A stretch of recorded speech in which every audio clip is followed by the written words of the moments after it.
국정감사 닷새째인 오늘도 13개 상임위에서 국정감사를 이어갑니다.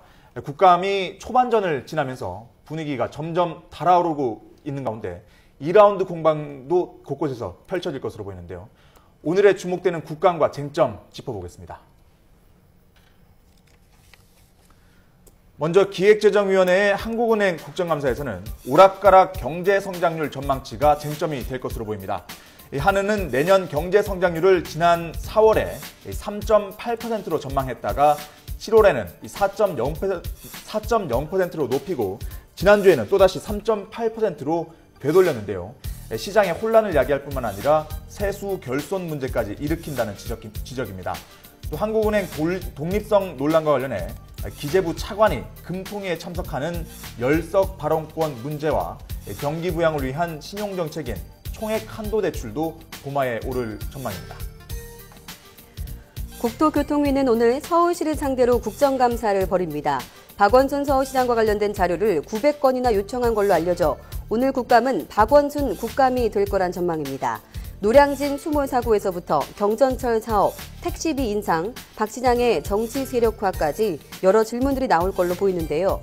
박원순 시장이 내년 지방선거 출마 의사를 밝힌 만큼 새누리당과 민주당이 박 시장을 사이에 두고 치열한 공방전을 벌일 걸로 예상됩니다. 교육문화체육관광위원회는 오늘 동북아 역사재단 등 12개 기관을 상대로 국감을 벌입니다.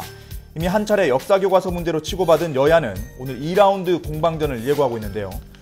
올해 역사교과서 검정 이후 동북아 역사재단 등의 감수를 거치지 않은 점을 들어 특정 교과서 봐주기 논란이 부각될 것으로 보입니다. 또 일본의 역사 왜곡과 중국 동북아 공정의 대응 방안에 대해서도 질의가 이어질 전망입니다.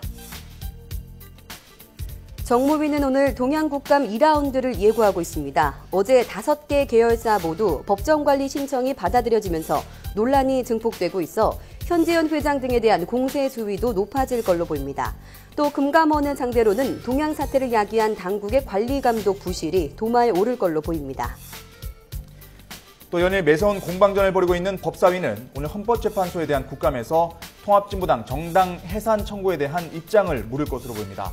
또 어제 이건희 삼성 회장 등 그룹 총수 증인 채택 문제로 파행을 겪었던 환경노동위원회는 오늘 오전에도 이 문제를 계속 논의할 것으로 보이는 가운데 기상청 국감에서는 끊이지 않는 이 기상장비 입찰 비리 의혹이 도마에 오를 것으로 예상됩니다.